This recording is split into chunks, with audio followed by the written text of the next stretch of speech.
How to restore disabled Instagram account. In this video, I'm gonna show you how you can reopen or restore your disabled Instagram account. So for some reason, if you have disabled your Instagram account and you wanna restore or reactivate it and you don't know how to do that, then this video is gonna be very helpful for you. So make sure you watch this video all the way till the end. And if it helps you out, please do leave a like, make sure you subscribe, comment down below, and let's jump into this video. So to restore your disabled Instagram account, first open Instagram on your smartphone.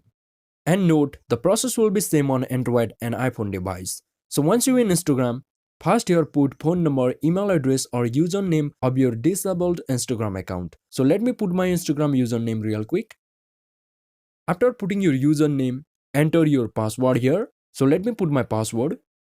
After entering password of your disabled Instagram account, click on login.